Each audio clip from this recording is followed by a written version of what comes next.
Hello, happy Martin Luther King Day.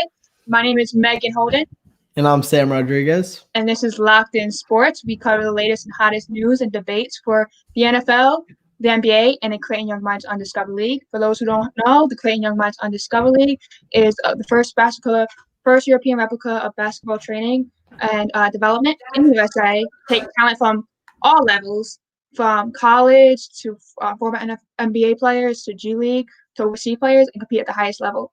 But so to start off by saying that, our topic for today is we're going to have a weekly Creating Young Minds Undiscovered League recap. We're also going to be talking watch and trade. Is it going to happen? What's it going to look like? We're going to be talking about the James Harden trade impact. Are the Nets a dynasty in the making or a disaster? And we'll also have a very special guest today. Can you tell us more about our special guest today, Sam? All right, so our special guest today is Garrick Jones. He's a former NFL tackle for the NFL and the CFL. He also wears many hats. He's the president of a nonprofit called Huddle Up. He's the commissioner of the SDFL, treasurer of the NFLPA Houston chapter, founder of Football 101, and he's now campaigning to be an NFL GM. Well, many hats indeed, many hats indeed. But before we get to our special guest, we've got to hit our Creating Young Minds Undiscovered League recap. First game was Undiscovered versus the Louisville Yellow. Undiscovered won 85-54. Can you give me some of the stats for that game? Yeah, so Undiscovered team, they played phenomenal defense the whole game. They had some scouts in attendance, said that's the first time they've seen 94 feet defense basically the whole game. You had Jarrett Jetpack Henderson. He had 20 points, 10 rebounds, 3 steals. I mean, we expect this every week. Damian the Dream Durham got a new nickname going over here. Oh, a nice one. I like our nickname better for him though. Durham Lillard. I can't even say his last. Yeah. Damian, yeah. But he had 24 points, 6 rebounds, 3 assists, and 2 steals. Balza Bazovic had 11 points, 14 rebounds. Chase Winchester from the University of Nebraska had 14 points, 8 assists, 5 rebounds, 3 steals. And then Lewis Patterson had 14 points and 1 steal. So they all played well. They had 5 guys over 10 points. It was a phenomenal game, and they honestly blew them out. So what I got from the game was I thought Undiscovered was good on the boards. The whole game, though, Undiscovered kind of led the way. First quarter, 29-14. Second quarter, 44-23. Yellow tried to make a comeback there in the second half. They did play a little better, but it was just too much to make up for. Durham went off. He was active early. He hit, I think, 11 points within 11 points, 4 shots in a row within 1 minute. Crazy 3 threes, doing what he usually does. They were great off fast breaks. Patterson looked pretty good too. Yeah, good looks. He was aggressive. Good perimeter defense as he usually does. Jarrett, locked down. He also showed some range. He had 3 that game. Nice to see. But I think it's just, and then Louisville. I mean, they just need to box out more. They had a little bit sloppy with their passes, but they did try to come back in the second half. Robinson had a great game, but again, Undiscovered teams is one of the teams that's just it's kind of like Golden State Warriors. There's so much talent on that team. But for next game, what's some thoughts on that game before we get into the next game that you saw? Recapping that, Creating Young Minds, they won 80 versus the Prospect 68. Mm-hmm. You had Damian Durham played again. He had 28 points, 3 rebounds this game, so still dropping points back-to-back games. Then you had Mike Lenore, 27 points, 10 assists. He's a phenomenal player. He's going to go places. He was in the NBA draft this year. He didn't make it, sad, but he has potential. He's going to get there soon. Mm-hmm. And the Prospects, we always look at Abraham Davalos. He had 20 points, 7 rebounds, being 5'8". That's kind of hard to do, getting the 7 rebounds, but he's all over the place. All over. Then you had all over. And then you had Terrell Jones, had 16 points and 4 rebounds. Overall, it was a good game, but again, Creating Young Minds just has that team. Yeah, well, it has a lot of the same players from the Undiscovered team. Some overlap there. So some guys were playing back to back. This was a closer game. I thought Creating Young Minds was aggressive. Durham was able to get whatever he wants. Yeah, we're gonna get to later about Player of the Week. We'll pick our guys, but Durham was able to get buckets when the team needed it most too, especially. Great interior defense from Creating Young Minds. Fast break offense, kind of like we saw the game before with Undiscovered. They're very fast paced. But for Prospects, I was very proud of the Prospects. They have come far. We have seen this. I feel like a proud parent watching the Prospect. They came far. They did get sloppy there towards the fourth quarter where they let the game go, but this was a close game. They even took the lead in the third. But it was good. A good 3-point shooting from them. Good ball movement. Good pressure on defense. Devalis, I'm sorry if I pronounced the name wrong, but Yep. he was all over the court. My undiscovered player of the week. Just all over the court, doing all the things: speed, scoring, defense, rebounding, as you mentioned. The team itself, I think, fell off that energy, had good fight in them, came back in the second. Like I said, took the lead in the third. But they just came out aggressive. Just the fourth quarter, they had some slip-ups to start making mistakes, and you can't do that against these veteran teams. And I think that's where it kind of showed. Finish off the game who had more experience and who didn't. And I think that's what led to Cranium Minds taking that game. Yep. All right, next game we And had. lastly, the Pros versus Louisville Black. The Pros came out on top, 67-52, and it was a pretty good game. Oh, sorry, you can go. I was gonna say, it's just closer than what this final score. It was closer than the final score. Oh yeah. Says, but can you give me some of the stats? I'm sorry about that. Yeah. So Yas Matu, he's an 18-year-old prospect, 6'5". He played for the Pros. He had 12 points, 5 rebounds, 2 steals. They had Sterling Sanders with 13 points and 4 rebounds. And then CJ Carter, who we had last week, the former NBA player, he had 10 points, 5 rebounds, 4 assists. And Louisville Black, Marcus Brooks had 24 points and 6 rebounds.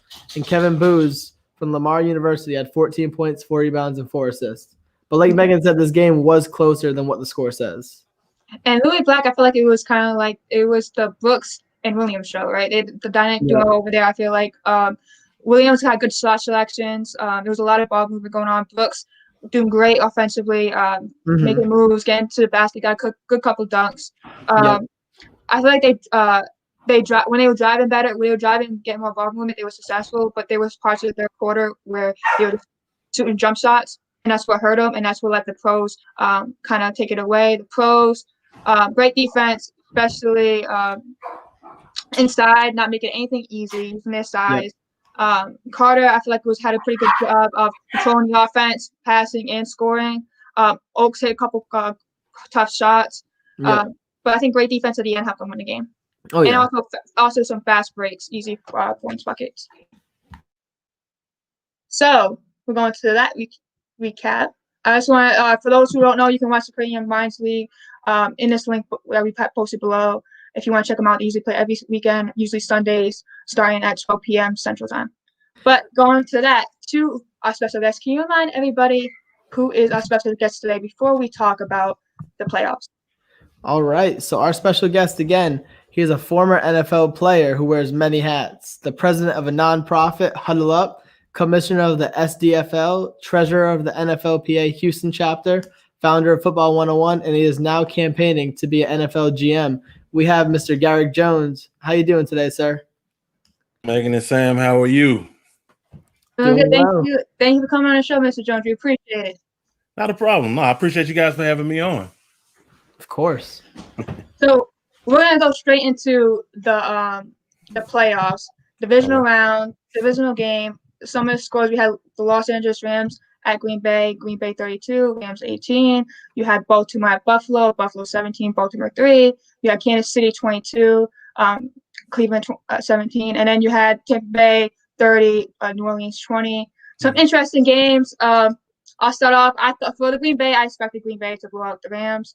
They just had too much talent offensively, even though the Rams defense is elite. It's not as like Seattle, where I feel like Aaron Rodgers playing MVP type of level this season. Right. And also their offense is not going to be on the sideline most of the game because their defense is a little bit better than Seattle's. So I knew it was going to be tougher for the Rams. As far as Cleveland and Kansas City, I had hope for Cleveland. I was rooting for Cleveland, and I felt like a Cowboys fan. So I got my hopes so up, especially when Patrick Mahomes got out with a concussion. Right. I'm like, okay, they're going to take it. They got the interception, but they couldn't capitalize. They pulled the Cowboys. Or maybe they pulled the Cleveland. I'm not sure, but they kind of broke my heart. So yeah, they couldn't capitalize. Kansas City was able to finish off games, but I feel like that's going to bite them as far as playing down to the competition or not finishing off games this season. We'll see what happens to Patrick Mahomes with the concussion. But also talking about concussions, Lamar Jackson also went out versus Baltimore game. Buffalo kind of controlled most of the game, but Baltimore did have a little bit of hope towards the end, but couldn't finish off. Buffalo looks like a real contender. And then Tampa Bay versus New Orleans, that was a great game. But I feel like just Tampa Bay, I had to admit, my Super Bowl prediction's already wrong. I had Saints versus Titans. It's not a good look for me. Gotcha. I thought the surrounding talent in New Orleans would make up for, Breeze usually has this history of not playing up to par in the playoffs, right? Right. I know Brady does, but I'm thinking about the all-around talent here. Mhm. But at the end, it came to Tom Brady versus Drew Brees. Drew Brees made mistakes, interceptions, some bad throws. Tom Brady came in through clutch. And I think this game just showed us, I feel like, for legacy, I think Tom Brady just goes up, going to another finals with another team. And I think Brees' stock kind of goes down as he's looking at retirement next season. But let me get some of you guys' thoughts on these playoff games. Sam, what you think? So honestly, all I gotta say is Buffalo is serious. The Bills are serious. Josh Allen's looking pretty good. And against the Chiefs, we don't even know if Patrick Mahomes can play next week. Hopefully he can. We want to get the best teams playing against each other. But I don't know. That Bills team's serious defensive-wise and offensively. And we know that Chiefs defense does have some holes. If that offense can't carry it, I mean, I think Josh Allen can pull that off. That'd be a great win. But again, Patrick Mahomes is probably the best quarterback we've seen in the past couple of years playing at this age. He's playing phenomenally. So, again, that's probably going to be a phenomenal game. I hope he can play. And then next week, I'm so upset the Saints lost. I had Drew Brees. I wanted my man to win one more before retiring. It was upsetting. We jinxed him. We did jinx him. We did. But I was very upset about that. It is what it is.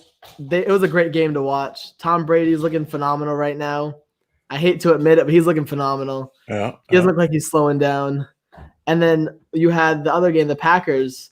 I was wrong about that as well. I thought the Rams defense was going to be able to, get him over the top. But Aaron Donald was quiet the whole game. We really didn't see much of him. He had no sacks. He had maybe 2 tackles, and that was about it. Yeah. Aaron Rodgers, Devontae Adams, that team is scary. I hope they can keep it up because I'd love to see Aaron Rodgers in another Super Bowl. But again, they have to be consistent with that, especially against the Bucs with their momentum coming up right now. Well, I just want to, just before you get into Mr. Jones, I just want to rebuttal real quick. And Donald was hurt, banged up a little bit. But back to what you said about Kansas City's holes. Kansas City's holes on defense is the run game. And Buffalo is not really – they don't really have a run game besides outside of Allen, who can single-target down, who's not much we saw, versus Baltimore. They kept passing. So it should be interesting. And also – so I think that's going to be interesting. Also, I want to mention real quick on the Saints. Now that Brees is retired, I think they're still a contention team. Oh yeah. I think that could be. They have James Winston, and they have Hill. They've been grooming guys. I feel like that defense is young, top 5 all across the board, scoring, passing, running, and that offense they still have Michael Thomas. I mean, Sanders is a little up there in age, but then you saw what Smith did last game. But I think they're still contention. So with all that said, Mr. Jones, what's your thoughts on the divisional playoff games? Well, I mean, the playoffs, they're just that, man. It's an entirely new season. You know what I'm saying? So when teams are clicking on all cylinders going into the playoffs, that's the time you want to do it. Kind of like that Tampa situation, with Brady. Those guys have raised the bar to get to where he is and what he's been about his entire career, out there in New England. So those guys are playing some inspired ball. So I'm anxious to see how that's going to end up. I really like the Bills as well. Those guys are playing some really inspired ball as well, and they're young.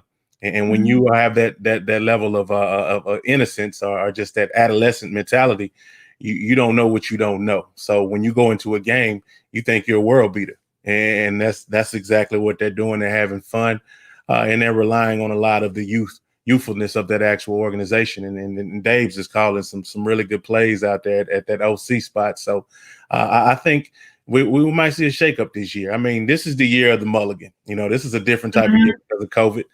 So, it's really a toss-up, but I'm really liking the Bills right now, and I like that Tampa situation, man. Mm-hmm. Anything is possible. And I would think, usually guys are going in with no experience in the playoffs, not as much experience. This is not playing a factor. That Tampa Bay defense I asked last week, where are they? And they showed out against the Saints. So, I mean, guys are stepping up no matter if they have experience or not. Different year, like you said. But going into that, going to Texas, he was talking about NFL. Watson, the latest news is Watson's unhappy with the Texans because – let me just get this ticker very quick. We got too much stuff going on today. We got so much to talk about. Looking forward. But yeah, so Deshaun Watson, the latest news is that NFL teams are calling about Watson's availability since Watson expressed his unhappiness with the team. Although Watson hasn't asked officially for a trade himself to the team per Ian Rappaport, but the new GM from the Patriots, Nick. Sorry if I pronounced his last name wrong. Caserio. I should know the name. I'm a Patriots fan, but anyways, he says that he's the QB for the future. Despite there are reports that multiple people in the Texans organization and around the Texans organization believes that Watson has played his last snaps with the Texans organization, per Adam Schefter. So, what do you guys think about this? Do you think Watson gets traded? Should he get traded, and where he'll go? Now, Sam, do you want to start us off, y'all, and end it? Yeah, so I'll go quick on this. I honestly have heard the rumors of him to Miami and such, but I don't think that's good. I want Miami to keep Tua over there, kind of groom him. He looks pretty well. I think there's teams like San Fran that could use him, or even the Saints right now, losing Drew Brees' retirement. I mean, he's better than Jameis Winston. That's not a debate at all. Deshaun Watson on that team, Michael Thomas, Alvin Kamara, that'd be ridiculous. Over in San Fran, Jimmy Garoppolo, we see he's not the guy for it. He was good the first season, he got traded over there, but right now he's kind of slacking off. There's plenty of teams that could use Deshaun Watson. It's just the Texans want a massive haul, which they deserve.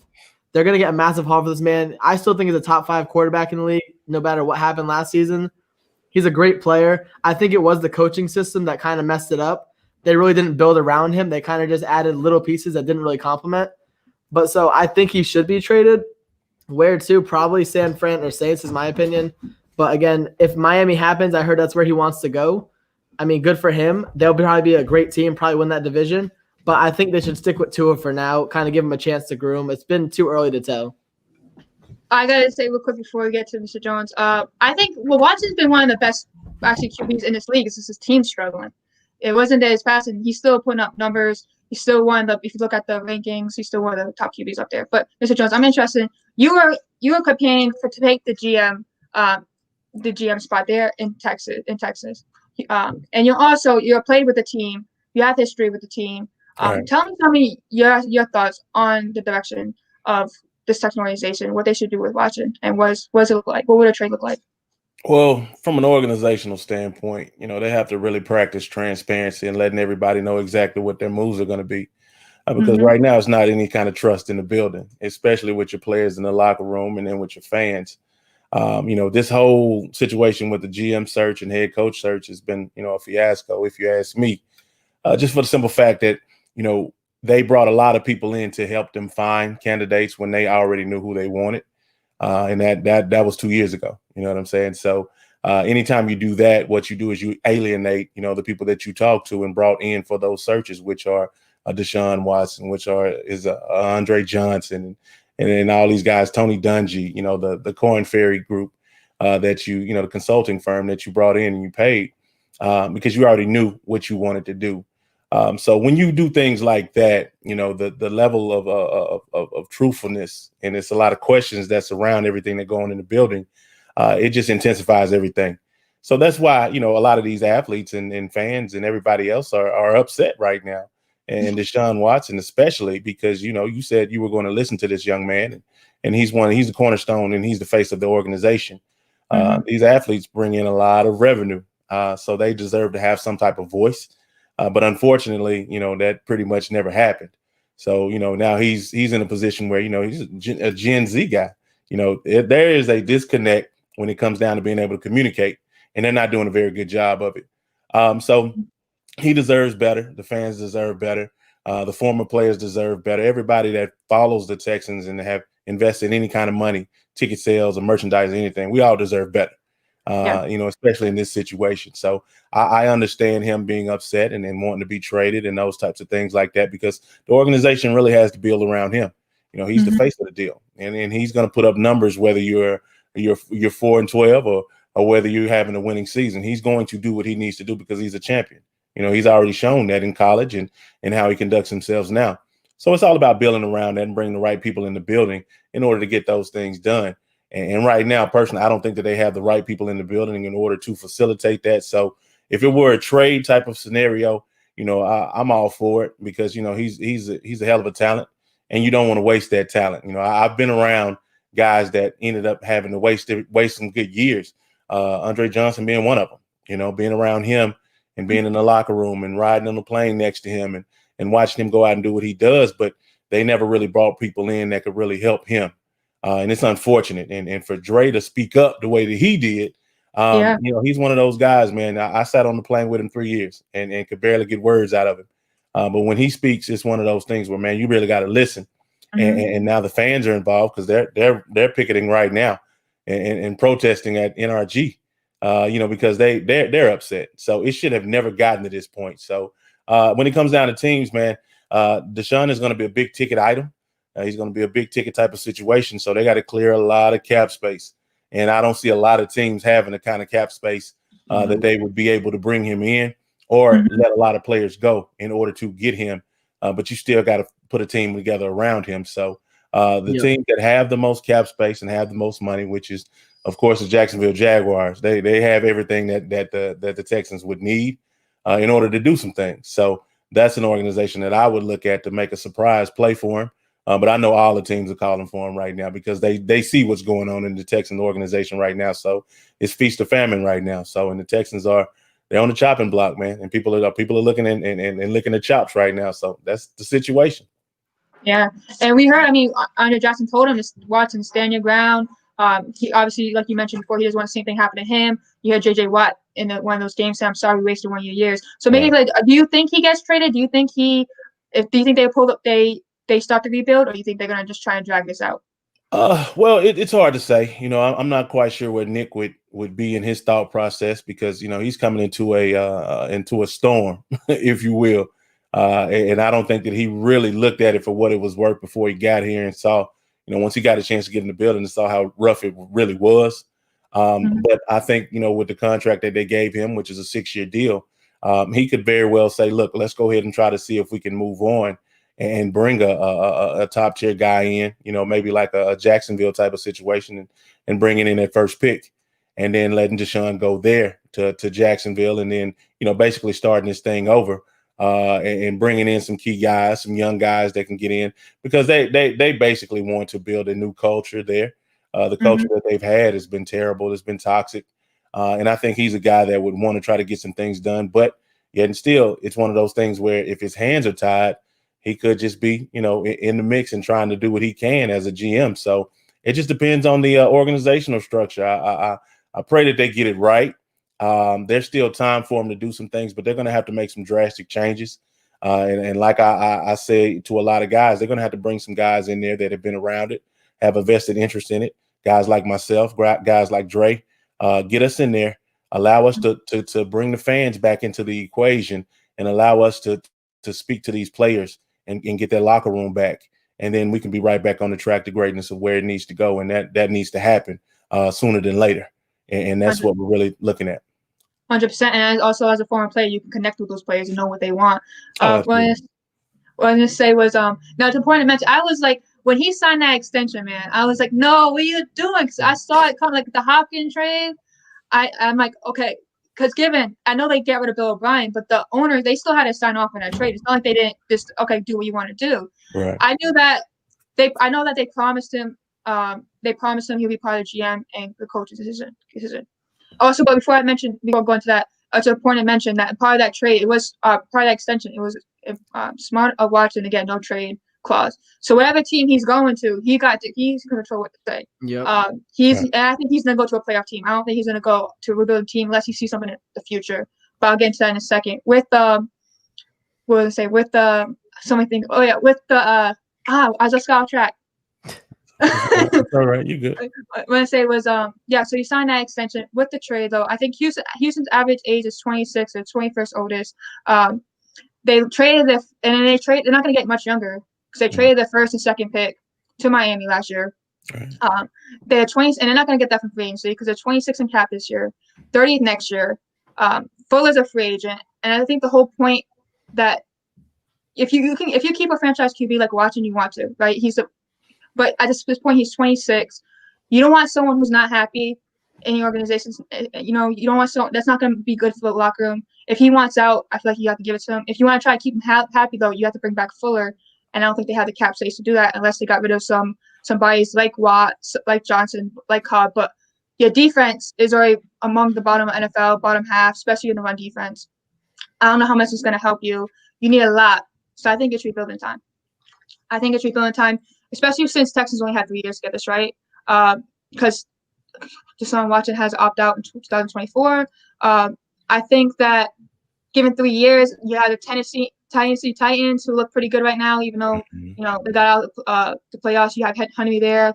Brian Tannehill, solid, good coach. You also have the coach who has a young, upcoming defense. They're going to be looking for a new QB, but they have the surrounding talent to be a playoff team. So I think right now, I'm not sure if you can make the playoffs within these 3 years with the team roster you have. You don't have much cap space or mean way to do that. So I think you end up with trading. What I was going to say before was, me and Sam debate this before. How much leeway should you give stars about these decisions, about who coaches and who your GMs are? I feel like ultimately the owners and everybody should make the final decision. But if you say you're gonna take consideration for your star player and you say you're gonna help him out, you have to follow through. Mm-hmm. So I don't see that going back together. So I think they end up trading him. I think it's gonna be with where Watson wants, because obviously he has a no trade clause, and I think he wants to play a playoff team. So some playoff teams that have cap space that I'm looking at is Miami Dolphins. Miami Dolphins have the best package they can offer, right? They have 2 first-round picks, 2 second-round picks, and they have a young, upcoming – you can say upcoming. He showed some flashes this season. Showed some flashes in college, and Tua. I think no one's going to top that package. Unless Miami says we believe in Tua, then I see him going somewhere else. But if Miami offers that package, no one's going to – I think Watson's going to be in Miami. The only other teams I'm looking at, the Patriots, you have the Nick Castro connection, but I'm not sure if they can top Miami. But if they get another first-round pick from either Jackson or Gilmore, one of the top quarterbacks, I can see them offering multiple first-round picks. 49ers, they have the cap space. They have the defense. Guys going to get healthy. Kyle Shanahan offense. But what are they going to do with Jimmy Garoppolo? I'm not sure if Texans want to take on Jimmy back. You have Washington football team who sort of they have a great young defense. They have some guys, McLaren. You have Ron River over there as a head coach. You have Gibson who can help them out. And then you also have the Cowboys. Interesting enough, they had $22 million cap space. They have a great offense. But will Jerry Jones make the moves? But again, like I said, Miami has the most to offer. So it depends on what Miami wants to do. If Miami offers one of those two of the first, or a first and both those second rounds pick in Tua, I think it's game over. I think Washington's at Miami. But if it's not, then I feel like it's a fight between the Patriots and Washington, and maybe you see a sleeper with Cowboys and 49ers. All depends on the pick. I think he gets traded just because I don't see you can pass this up. He's 26 years old. You're not 3 years. I don't think you're going to be able to turn around with the cap space and give you draft picks. It's time to rebuild. Nice. So, so sorry, what did you say? Oh, no, I agree. That's a pretty strong points. I would think, in regards to, definitely the decision that Deshaun makes is going to be a business decision. Mm-hmm. It's not going to be so much of a football type of situation, but for his space that he's in regards to what he makes, it's going to be a Florida team. So it's going to be it would be between a Miami and a Jacksonville type of scenario. I like the point that you made about Tua and how that looks. But, if you look at what Nick Caserio has been in and the system that he's been in, I would think that if you were a team that, was looking to draft a quarterback, number one in the draft, you probably want to go with Jacksonville just for that Trevor Lawrence situation, because that would give Nick an opportunity to go ahead and put his stamp on a brand new situation, almost like a Tom Brady 2.0. And out here with the Texans, man, it's always been the Patriots South, unfortunately. And I think that's the situation, the scenario that they would go with. Jacksonville has a lot of picks, and they got a lot of freed up cap space. I've been able to study, the cap on the Texans, Jacksonville, Miami, and a few other teams that I've looked at, Atlanta especially, Detroit, and a few other organizations. I've been looking at Washington real tough because they have a vacancy at GM right now. But I would think that it would be a situation like that, a Florida type of situation in regards to taxes. Deshaun's a businessman. He understands exactly what's going on. And with the situation of them hiring Urban Meyer, I think that may be something of a determining factor as well. But I think it would be between Miami and a Jacksonville type of scenario. I mean, if you ask me, just from being a player, I think it may be he might lean toward that. You have your cake and eat it too. You be able to win. You can mention Jacksonville might have a bright future there with Myers, and you get more money. Definitely, I definitely could see it. Now switching over to talking about trades, switching over to NFL to the NBA. James Harden trade, right? James Harden got traded to the Nets. The Nets gave up essentially in a four-way trade, Jared Allen and Levert, and a bunch of picks. Paul Pierce, maybe KG 2.0. We'll see. So I just want to get your thoughts, Mr. Jones. Let's have you start off here. What's your thoughts on this trade? Do you think the Nets are an upcoming dynasty or disaster? You know what? I think once they get a chance to get together and get some chemistry going, I think they're veteran enough to make some things happen. I think once Kyrie gets himself situated and settled in with, some of the outside things that he's dealing with, I think they're going to be able to make a real significant run. It's one of those deals where, if you have veteran guys and one guy is disgruntled where he is, like a James Harden, that type of scenario, he's been there for a number of years. He was traded there. So it wasn't like that was where he wanted to go. He was traded.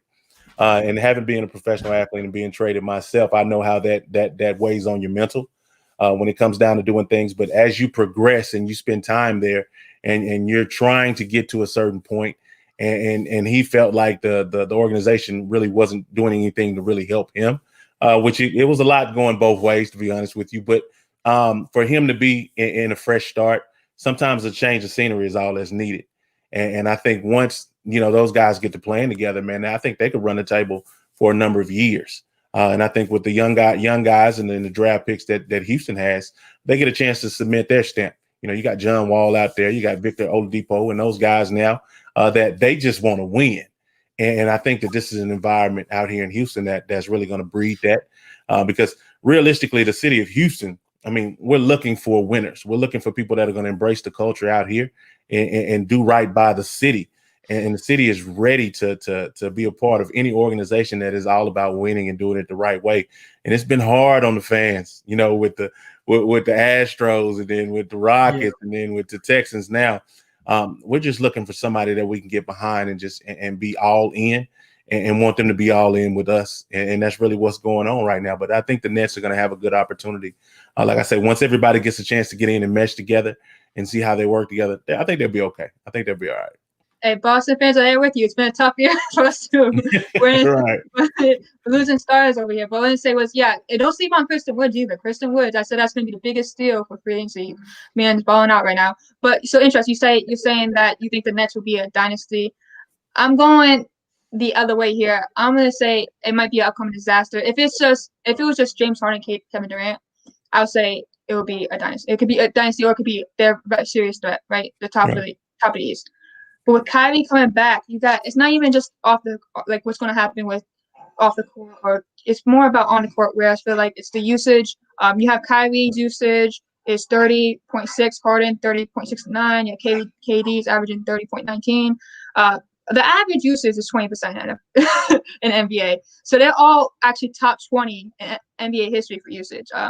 It's going to take one guy to sit back and be like, okay, I'll take the less role, kind of like we saw KG, Paul Pierce, and Ray Allen. I'm not sure if obviously KD's not doing that because that's your best player. You're not asking KD to take a reduced role, and KD can play off the ball. But you have Kyrie and then you have Harden. I'm not sure, given Kyrie's mental state, I'm not sure if, given that he's not fully committed, if you ask him to take a reduced role, how much will that impact his commitment even further, right? And also talking about defense now, Harden can be an elite defender inside, right, in interior when he wants to. Right. But on the perimeter, what Houston did really well was they switched. So he was always covering the guy that's usually the least offensive player on the other team. Usually, he had a problem of closing out on guys. He had a problem staying in front of guys. Sometimes you go for the steal and they blow right past him. Kyrie's kind of the same way, where he's actually not as good as with his size as Harden, so he has that kind of liability, but also the willingness to play defense, to get in front of somebody. So I think that perimeter defense is not going to be great. It's a good thing you got Jordan inside and you got KD, but I think they're going to someone tweet it out. They're going to be scoring 200, but they'll be giving up 150. So I just don't like it together. I feel like I'm not sure if Kyrie, Harden, and KD work. I think Harden and KD would be great. I'm just not sure with the usage of how it work on the court with Kyrie and Harden. You're taking a hit defensively because you lost Allen. Levert, it really defended, but he gave you good points. But you take a hit defensively, especially with Jordan out looks like for a year. And offensively, you might have problems with who gets the ball, and I want to see how this team responds. It was already a question how they respond to adversity or when a tough patch hits. Now it's really how they're going to respond with tough patches because there's really less excuses now. There's going to be more pressure. There's going to be more pressure now. You have this triple threat. But how do you feel about it, Sam? Do you think it's a dynasty or disaster up in the making? So honestly, it all depends on Kyrie, how he comes back. If he comes back like playing wise, but still not fully committed to the game, they're gonna have some issues because he's not really a defensive player. Neither is James Harden. So they're both gonna have to step up their defensive game, and Kyrie really doesn't seem like actively there right now. If he comes back to how he started off this season, he was going off. He was doing his thing. He was playing his game. And him and Katie played well together. It's just a matter of them three meshing. Kyrie needs to be in the right mental state for this. As we've seen right now, it doesn't look too well. I hope he can come back healthy and ready to play because he is a great player.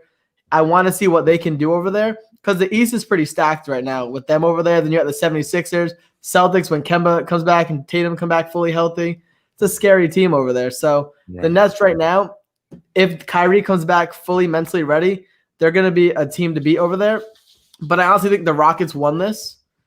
Why they got the draft picks, and then Victor Oladipo was a phenomenal player. People sleep on him.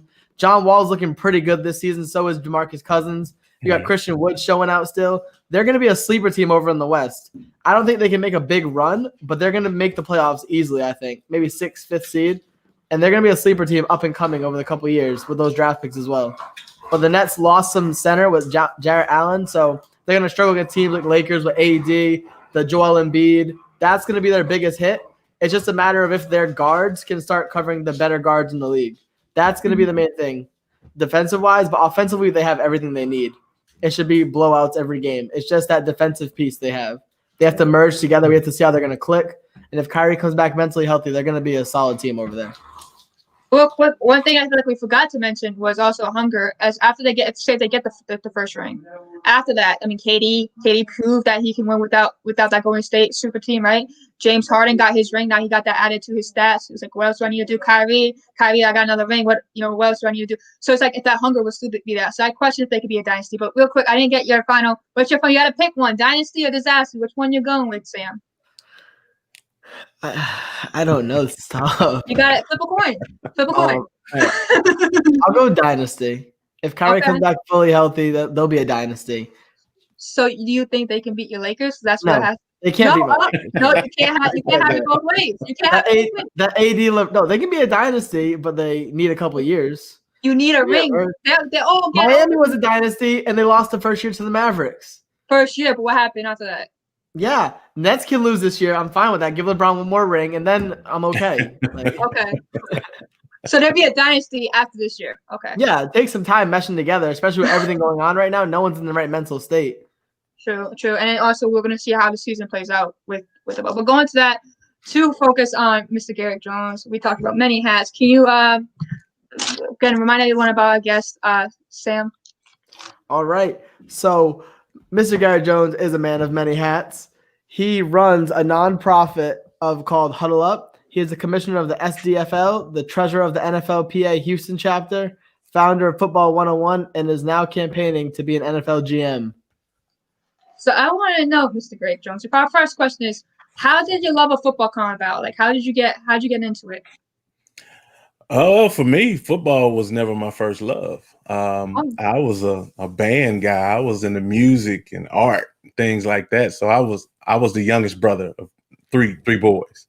So my older brothers were the ones that were supposed to be in the NFL and MLB and NBA, that type of deal. So I grew up watching them.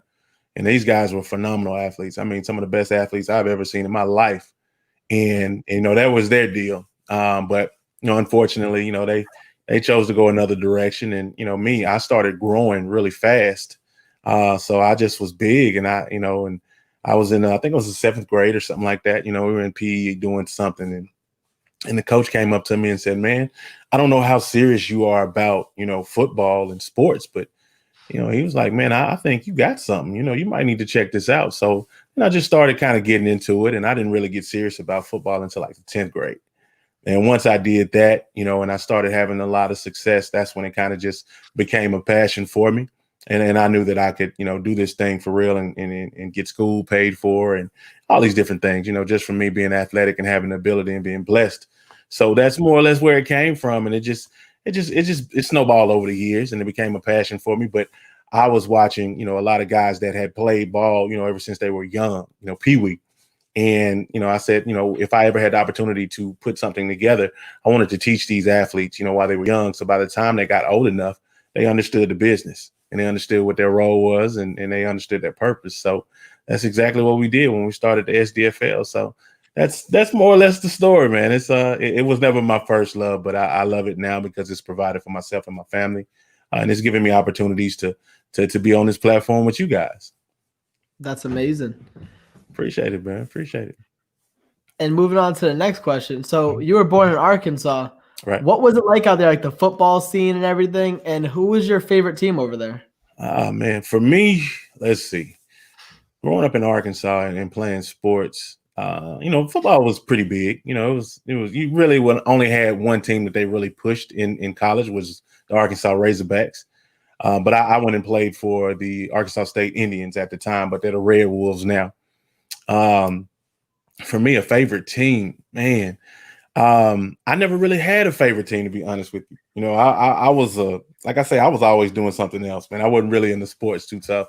But as I got older, there were different teams. But once I started playing and getting paid for it to be on teams, I didn't really have a favorite at that point. I just wherever I fit, and whoever had, was the paychecks were coming from, that was kind of the deal. But now as far as college ball, I had a lot of guys that came from North Little Rock High School that went up to on the hill with the Razorbacks. So we watched a lot of Razorback football growing up. And then I had the opportunity to be recruited by them, but I didn't really, feel really good about the coach at that time that they had. So I decided to go to Arkansas State because at that time we were getting a new head coach. We were independent. So I was going to be playing all of the schools that recruited me, like Georgia, you had Nebraska, you had LSU, you had all these, the Virginia Tech. We played those guys. So I said, you know what, let's go here. We had brought in Joe Hollis at the time, and he had just won a national championship with Ohio State with Eddie George and those guys. And I said, man, let's try it. And then I had an opportunity to go to Arkansas State, play against some top talent, and held my own out there, man, and had a fun time doing it, and ended up making it to the league. So it was cool. Real quick before I get to my question, I hear you talk about Texas team though. Are you sure it's not the Texas? You sure Texas is not your favorite team, or right now? Well, no, I mean, of course, I have a vested interest. I was with the Texans the longest. Yeah. But I played for a number of teams. I was in Atlanta. I was in Jacksonville for a cup of coffee. I was in Kansas City. Then I played up in the CFL for a number of years with teams there. So I have teammates all over the world, to be honest with you. But Houston right now, the reason I really rose my hand for the Houston situation was my family's here. And this is where I really put my roots down. I have a Garrick Jones Day in the city of Houston, that type of stuff. So I just wanted to finish what I started and be a part of building this thing out here and finally bringing the Super Bowl here to the city, because the city is starving for it and it's time. So we have to make those moves. So I decided to raise my hand and say, look, I have some definitive answers for a lot of these questions that are being had. And that's where it came from, Now, you mentioned the Jags, right? And you mentioned going back to your journey real quick. A lot of guys go undrafted in your draft, and you went undrafted, but you signed with the Jags after. What can you give them? One, I want to know, like, what's your mindset? What gives you keeps giving hope? It's like, okay, I'm gonna still go after and get a team. And also, what was your message for? We have a lot of undrafted. We had actually a guy that went undrafted on our show before. What's your message to those players about what they should do in the future, not to give up hope? Well, the message is just that you got to believe in yourself. Myself, I didn't have a senior season of college, so I left after my junior year, and I went home and I worked.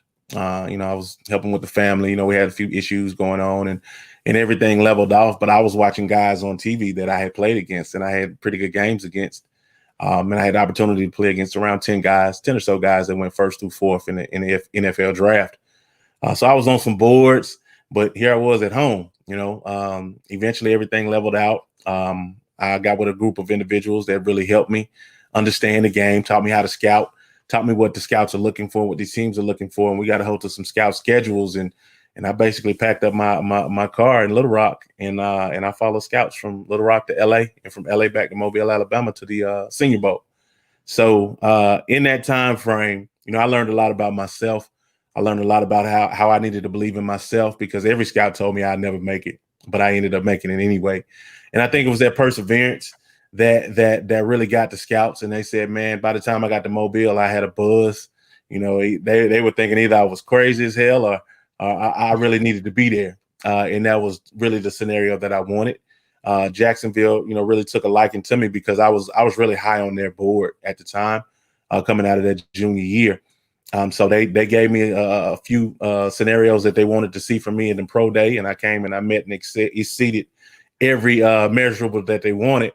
And then they gave me a Wonderlic, and I passed that, you know, with flying colors. And they said, man, we very well could draft you off the street, you know, and it was just that deal. So my message to guys that go undrafted, you know, less than 1% of all athletes make it to the NFL. That's worldwide. And of that 1%, it's around 45 to 47% of that 1% that makes up the body of the NFL when it comes down to the players. So those are the free agents, the guys that come in off the streets, or the guys that didn't get drafted. So the majority of the guys that are on teams are free agents. So it's an opportunity, but you just really have to have something that differentiates yourself from everybody else.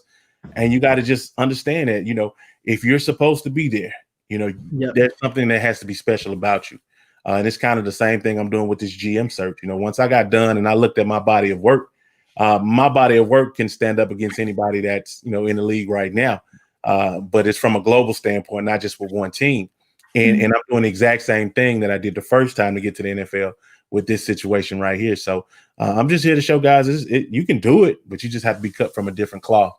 And you just have to really believe in yourself. And that's what this thing is all about. The mentality. Absolutely. Absolutely. I won't have the questions here, but Sam, what else you have? I got some more, but Sam, I'll let you. All right. So one of our viewers actually asked this, and I'm pretty interested. Who is the hardest person to block or handle on the line of your career? I say Booger McFarland out in LSU. We went to Death Valley. I think that was my sophomore year. You know, we went out there, and he was a handful, man. He was really a handful. And I'd say Warren Sapp as well.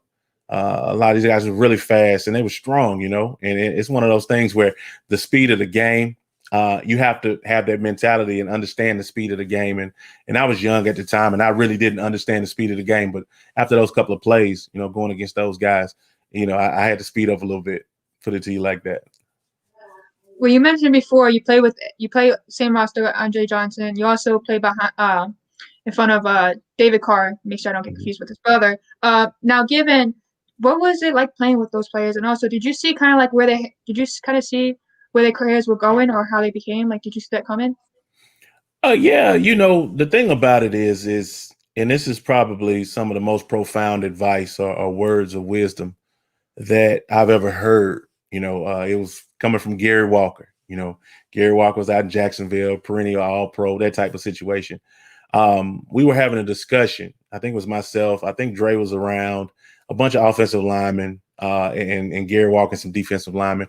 And we were talking about all the different areas that guys came from, the different schools, the different things that they've done, bowl games, you know, all those different things. And we were just, you know, kind of chit-chatting. But what Gary said was, he was like, you know, the thing about it is, it doesn't matter where you come from, you're here now. And it was one of those things where I was a guy that was coming off the streets out of the trunk of my car. But the fact that I was there made me one of everybody else, you know, and I had a locker right next to Dave, and he was a cool guy, man. Cool guy. I just hate that, you know, his career was the way it was, and they didn't necessarily put, you know, have the right people around him, especially on the offensive line, and the coaching that they had at the time. It didn't pan out for him.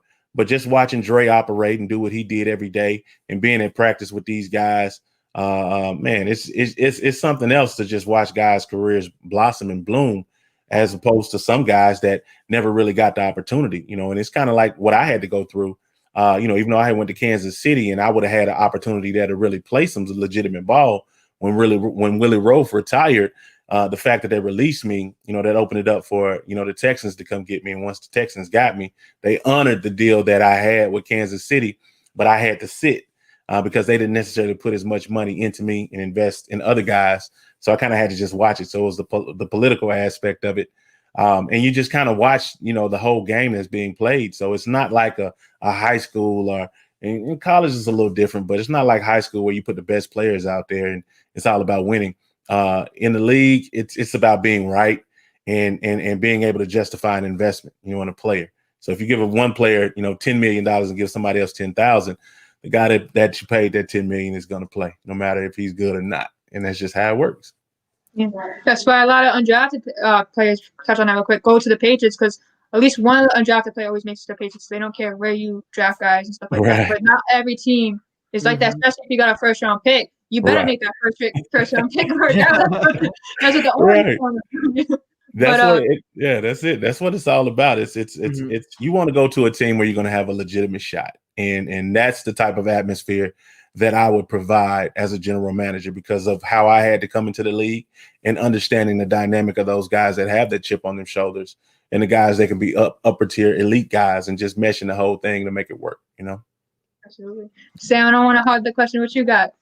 All right. So we know you spent some time in the CFL. Yeah. How would you compare the CFL and the NFL? And is it really a huge difference between them two, or no? I mean, football is football, but it's a big difference. It's a big difference. I think I liken the CFL game a lot to college. And the reason I say that is because, they can only have you like 4 hours out of the day. So you go practice, you go get your workout in, and then you're pretty much done. And then you have the rest of the day to yourself, which is really cool. Now, if you are about business and networking and setting things up, like a guy like myself, I was always doing something. But other than that, when guys are done, they're playing, PS5 and everything else. When they're done, they're Call of Duty and Fortnite and that type of deal. But it was really cool. The rules were different. You got the 3 downs. The field's wider. It's a lot larger. And then just the weather itself. But when you put on the pads, you put on the pads. It's one of those things. But just the NFL, it's a little more thorough when it comes down to preparation, hours in the day that they can have you.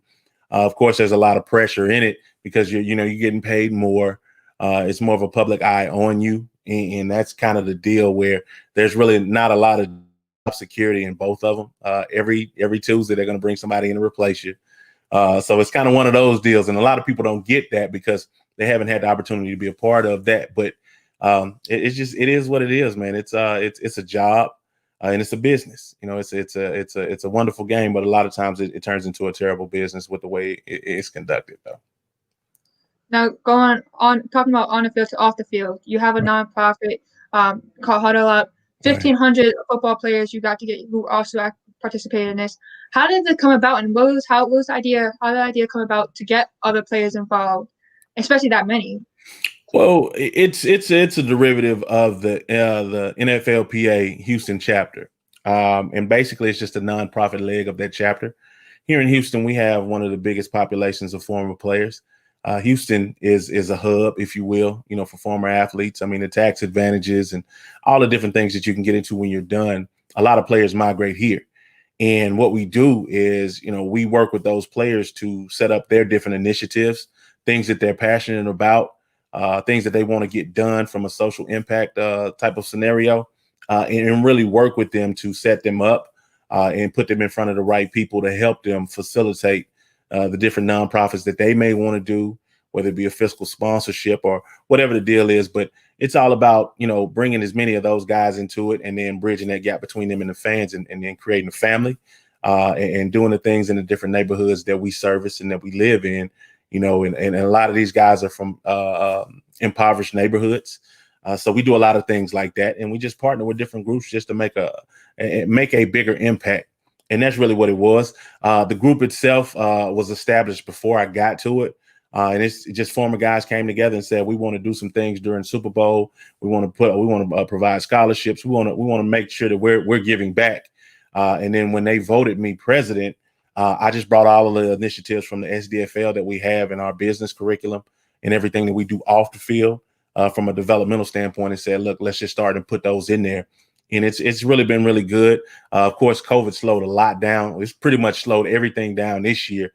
But the year before, we were making a lot of strides and doing a lot of things. But now, once we kind of get a better understanding of what's going on with COVID, now we'll get a chance to get back out here and really make some significant strides now. So I'm looking forward to 2021 with it, to be honest with you.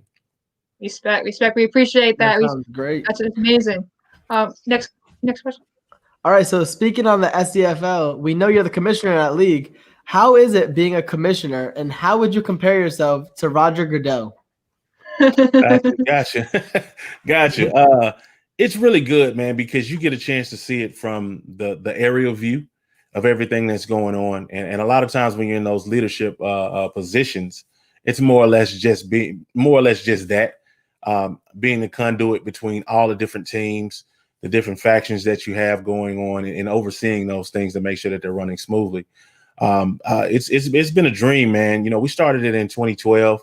And what we did was we had a few years where we played games, but that's easy. You know, getting guys together to go out and play the game, that's really it's a simple deal. But what we wanted to do is make sure that we were putting the business curriculums together, the financial literacy, the mental health aspect of it, making sure that we had all of those things set up. And each year we built on that. And basically we just beta tested everything to see what worked and what didn't work. Because what I wanted to see in this league was something that was so different from what I've seen. Everything else compared to what we do is just football, realistically. When we really focus on 70% of what we do is the off the field aspect of it, and 30 is the on the field. And just being something that we can make sure that all these athletes are able to be pillars of the community when they're done, because everybody's not going to the NFL, but everybody's going to have bills, babies, and problems. So we wanted to focus on that and set that up in such a way to where all of these guys are going to be in a good spot, and their families as well, and even the fans. Once they become a part of what we're doing, everybody benefits from it, whether it's monetary, you know, with ticket sales and profit sharing, or just the actual aspect of being in business for themselves and enjoying some good football. I'll say in regards to the comparison to Roger Goodell, the NFL is on a whole nother level, you know, and that's one of those things. But I think from the description of it and the job duties and those types of things, there's a lot of similarities that I see. And I get a chance to kind of watch what they do and look at different things that they do and how I can kind of complement that, because the ultimate goal for the SDFL is to be a feeder and a forum system for the NFL, because they don't necessarily have one. They had the NFL Europe at one point, but you would have guys that were allocated by teams, but they would go there and learn an entirely different system, and then they have to come back and learn another system when they come here, in which that's what we've eliminated. You know, we go back to all of the aspects of the players in the NFLPA. A lot of these guys want to scout and coach in the NFL, but unfortunately, NFL can't house everybody.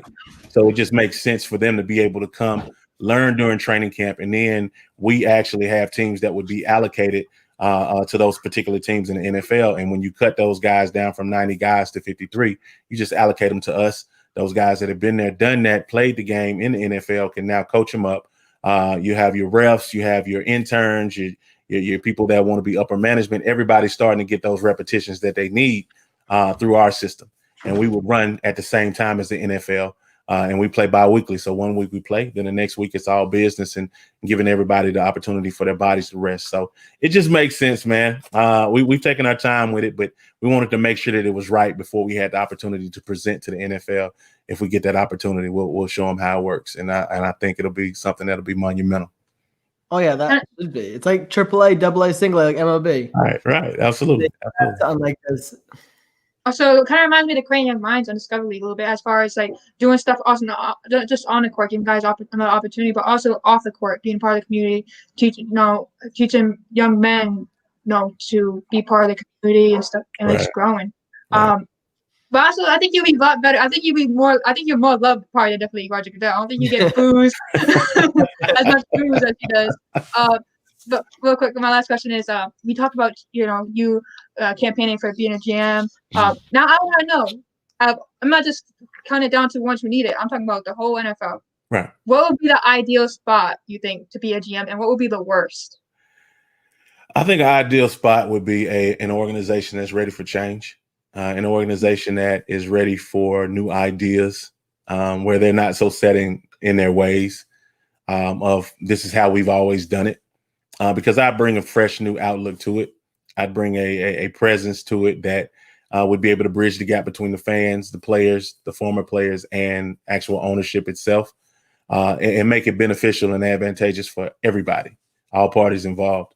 For me, that would be an ideal situation to be able to walk in and be able to bring in my global aspect of it, because I've dealt with different teams, different organizations, different leagues worldwide. I've scouted from all over the world privately. I've dealt with pretty much all these different leagues that have come and gone at some way, shape, form, or fashion.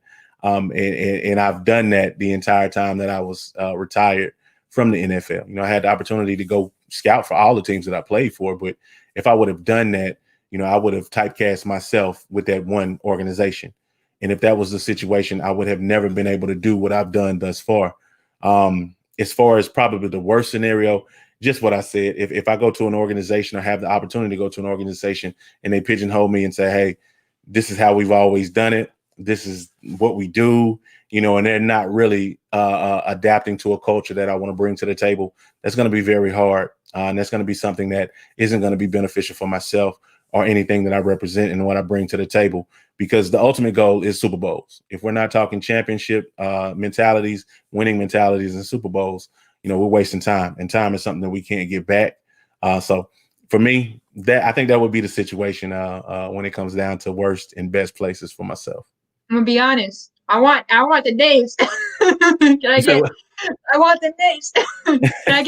Can I get one, just one, like a name, at least ideal, so speak it to existence? I would like that Jacksonville situation. But there again, it's all predicated on ownership, to be honest with you. The NFL has been in existence for a number of years, over 100. So they're pretty set in their ways. You know what I'm saying? So it would have to be a team that's ready for, that type of change, that type of diversity. I think Atlanta with Arthur Blank would be very good, because I had a chance to kind of watch him and see what he was doing and his thought processes out there in Atlanta.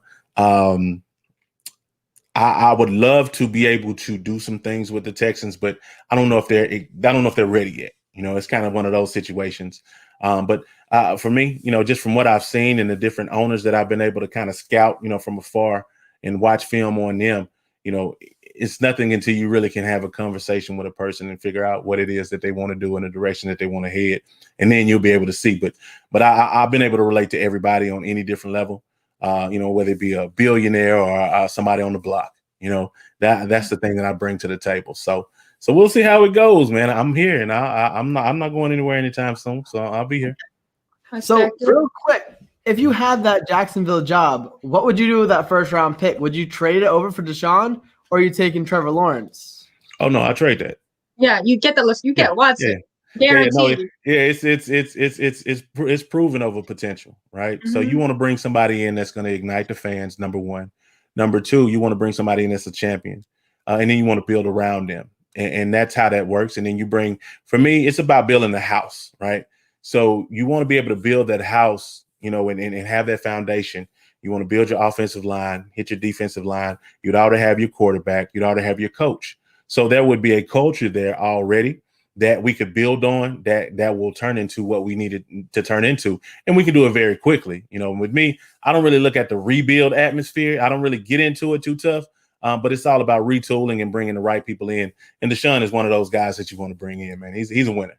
And you don't never want to get in a place where you're trying to bring in potential to be the winner, or else it could be another situation kind of like with David in Houston. He was a hell of a player, but it just didn't pan out the way it should have. You know what I'm saying? So you want to go with somebody who's proven in that position that can raise the level of everybody around him.